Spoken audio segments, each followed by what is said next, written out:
Cole Hocker here, 12:57, winning the 5K at BU, getting the World Championship standard, and just outkicked your training one at Cooper Field. How do you feel about the race? It's definitely not my kind of race. I don't like time trials, and that was about as close to time trial as you can get.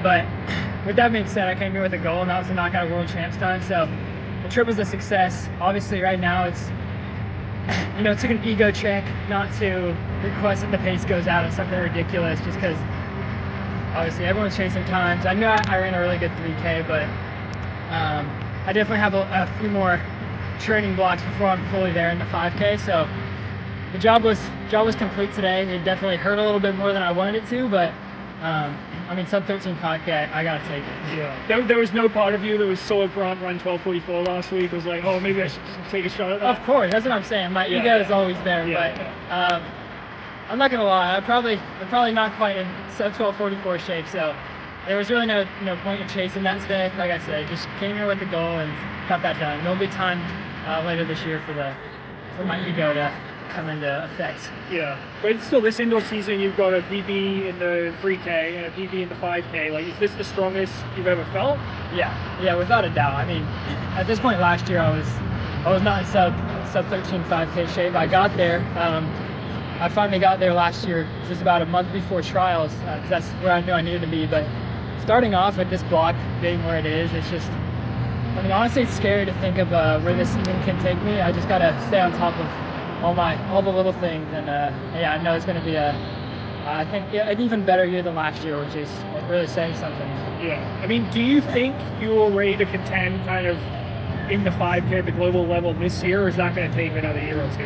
Absolutely this year. Yeah, I think, like I said, where I'm at in training, I wasn't going for 7:23 2 weeks ago, and I wanted to break 13 here today, but I just really wanted to race Melrose, and that's where that landed me, and so that one really gave me all the confidence I needed. And like I said, how my buildup was last year and just comparing my fitness, I'm leaps ahead of that right now, and so it's just getting there now. And of course this year's structured a bit different, so just got to be smart about everything, but no doubt that's my goal. I've talked about it in previous interviews, but I want to make that 5K team for the USA, and if you make that team, then you're ready to compete at the World Final. So, that's definitely a goal.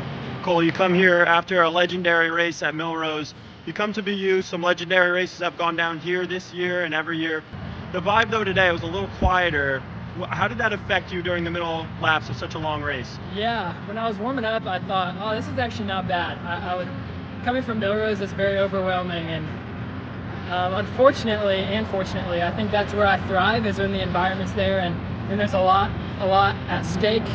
And today felt like the opposite of that. I knew I had a job to do, but there really wasn't too much at stake, and so I had to dig really deep today to pull out that time. Did it help to have Cooper pass you with, I think it was like 3 or 4 laps to go, and close down? Yeah, I think I tried my best to kind of come around him and somewhere around the middle just to keep it going, and then he did the same thing to me, which both of us, I think, were thankful for the other one. Yeah, were you guys just racing all out that last lap? The last lap, I was holding on.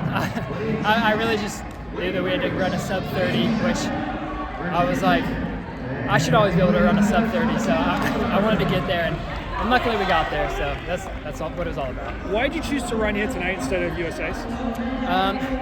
I think I'll give you the same answer probably every US athlete has given you that's not going as well, is that China is a big trip. I think coming off the Olympic year, especially for me, that was way too early to set my goals. If I'm going to a world championship, I want to be firing on all cylinders. Obviously, I'm in really good shape right now, but you have to be strategic and smart about your goals.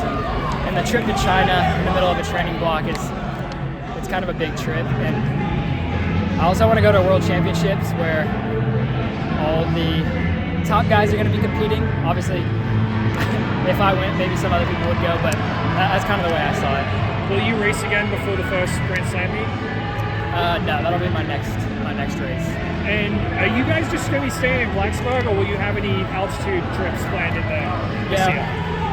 And in about a week, we're going to go out to Provo, Park City, and just get a good block in there. And I'm going to go straight from there to Jamaica. So that'll be our stint, and then we'll get it going. Did you feel like that helped you last year, the altitude? Yeah, absolutely. And I kind of did we kind of played it by ear last year, and if anything, it helped me. You know, a camp is good for obviously the altitude benefits you get, but also for the mental clarity.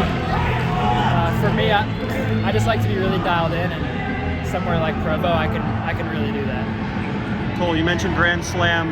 We saw you gave your one-word description of what to expect being cinema. Could you give us a little expansion on that one word?